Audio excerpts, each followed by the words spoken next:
ಇಲ್ಲಿವರೆಗೆ ಅದು ಏನಾಗಿದೆಯೋ ಇಂಥವ್ರನ್ನೆಲ್ಲ ಕರೆಸಿ ಅವರ ಧ್ವನಿ ಬಗ್ಗೆ ಅಭಿಮಾನ ನಮಗೂ ಇರಬಹುದು.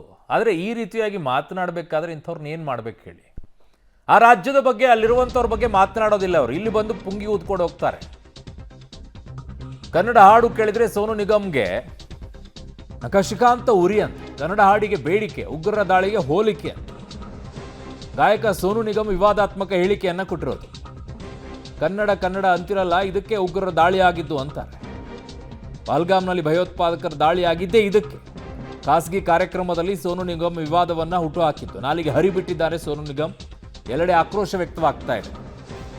ಮಿಸ್ಟರ್ ಸೋನು ನಿಗಮ್, ಹಾಡೋದು ಹಾಡಿ, ಇಲ್ಲ ಬಾಯಿ ಮುಚ್ಕೊಂಡಿರಬೇಕು. ನೀವು ಅವಾಗ ಇಂಥವೆಲ್ಲ ಕೊಡ್ತಾ ಇರ್ತೀರಾ.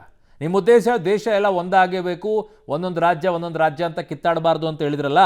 ಮೊದಲು ಹೋಗಿ ನಿಮ್ಮ ರಾಜ್ಯದಲ್ಲಿರುವಂತಹ ಕಚಡಗಳಿದಾರಲ್ಲ ಅಲ್ಲಿ MESನವರು, ಇಲ್ಲಿ ಬಂದೆಲ್ಲ ಕಿತ್ತಾಡ್ತಾರಲ್ಲ ನಮ್ಮ ಗಡಿ ಭಾಗದಲ್ಲಿ, ಅವ್ರಿಗೆ ಹೇಳ್ರಿ, ನಮಗೇನು ಹೇಳ್ತೀರಾ? ಉದ್ದೇಶ ಬೇರೆ ಇರಬಹುದು, ಬಟ್ ನೀವು ಹೇಳುವಂಥ ರೀತಿ ಸರಿ ಇಲ್ಲ. ನೀವು ಹೇಳ್ತಾ ಇದ್ದಿದ್ದೇನು, ಈ ಭಾಷೆ ಬಗ್ಗೆ ಅಭಿಮಾನ ಇದೆ, ನಾನು ಅತಿ ಹೆಚ್ಚು ಪ್ರೀತಿಸೋದಿಲ್ಲ ಹಾಡಿನಗಳನ್ನು. ನೀವು ಹೋಗಿರುವಂಥ ಆಯಾ ರಾಜ್ಯಗಳಲ್ಲಿ ಅಲ್ಲಿರುವಂಥ ಭಾಷೆಗಳ ಹಾಡಿನ ಬಗ್ಗೆ ನೀವೆಲ್ಲ ಹೇಳ್ತೀರಾ, ನಂಗೆ ಗೊತ್ತು, ನಾನು ಕೇಳಿಸ್ಕೊಂಡಿದ್ದೀನಿ ನಿಮ್ಮ ಬಗ್ಗೆ. ಆದರೆ ಕನ್ನಡ ಅಂದದ್ದಕ್ಕೆ ಅಲ್ಲಿ ಆಯಿತು ಅಂತ ಹೇಳ್ತಾ ಇದ್ರಲ್ಲ. ಮೊದಲು ನಿಮ್ಮ ರಾಜ್ಯದಲ್ಲಿರುವಂಥ MESನವ್ರಿಗೆ ಹೇಳಿ, ಮರಾಠಿ ಅನ್ಕೊಂಡು ಓಡಾಡ್ತಾರಲ್ಲ, ಅಲ್ಲಿ ಹೇಳಿ ಬಾಯಿ ಬಿಟ್ಟು ನೋಡೋಣ. ಉಳಿತೀರಾ ನೀವು? ಮಹಾರಾಷ್ಟ್ರದಲ್ಲಿ ಉಳಿಸ್ತಾರ ನಿಮ್ಮನ್ನು?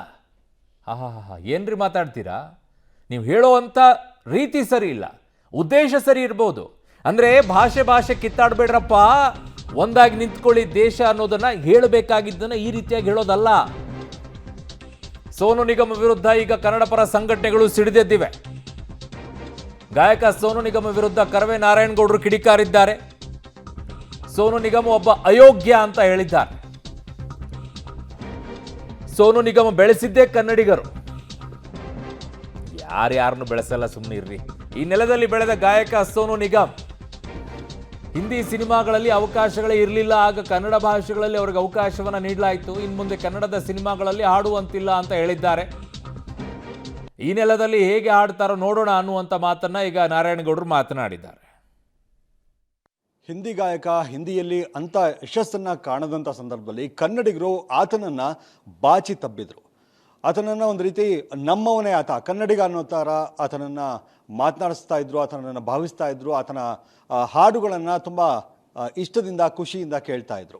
ಆದರೆ ಈಗ ಆತ ಆಡಿದಂಥ ಒಂದು ಮಾತೇನಿದೆ ಅದು ಕನ್ನಡಿಗರನ್ನು ರುಚಿಗೆಬ್ಬಿಸಿದೆ. ಏನಂದರೆ, ಕನ್ನಡ ಹಾಡನ್ನು ಹಾಡಿ ಅಂತ ಒಂದು ಕಾರ್ಯಕ್ರಮದಲ್ಲಿ ಕೇಳಿದ್ದೇ ತಡ ಸೋನು ನಿಗಮ್ ಪಹಲ್ಗಾಮ್ ಅಟ್ಯಾಕ್ ಆಗಿದ್ದು ಇದೇ ಕಾರಣಕ್ಕೆ ಅನ್ನೋ ಥರ ರೀತಿಯಲ್ಲಿ ಮಾತಾಡಿರುವಂಥದ್ದು ಈಗ ಭಾರಿ ಚರ್ಚೆಗೆ ಗ್ರಾಸ ಆಗ್ತಾ ಇದೆ.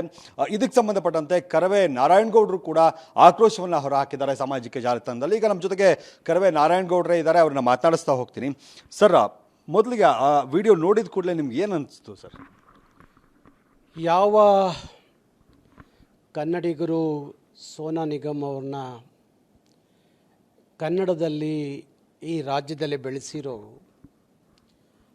ಆ ಬೆಳೆದಂಥ ಎಲ್ಲರೂ ಸಹ ಒಂದಲ್ಲ ಒಂದು ದಿವಸ ಕರ್ನಾಟಕವನ್ನು, ಕನ್ನಡಿಗರನ್ನು, ಕನ್ನಡವನ್ನು ಹೀಯಾಳಿಸ್ತಾರೆ ಅನ್ನೋದಕ್ಕೆ ಇದು ಸಹ ಒಂದು ದೊಡ್ಡ ಉದಾಹರಣೆ. ಕರ್ನಾಟಕದಲ್ಲಿ ಇವತ್ತಿನ ಕಾಲಕ್ಕೆ ಗಾಯಕರಿಗೇನು ಕೊರತೆ ಇಲ್ಲ.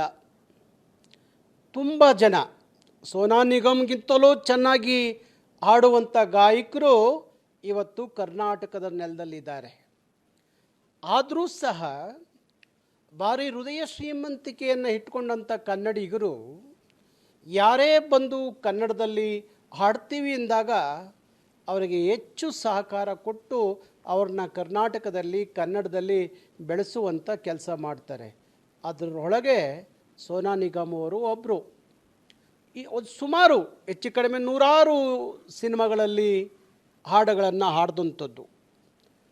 ಯಾವುದೋ ಒಂದು ಕಾರ್ಯಕ್ರಮದಲ್ಲಿ ನೀವು ಕನ್ನಡ ಹಾಡಾಡ್ರಿ ಅಂತ ಕೇಳುವಂಥದ್ದು ಕರ್ನಾಟಕದ ನೆಲದಲ್ಲಿ ಬೆಂಗಳೂರಲ್ಲಿ.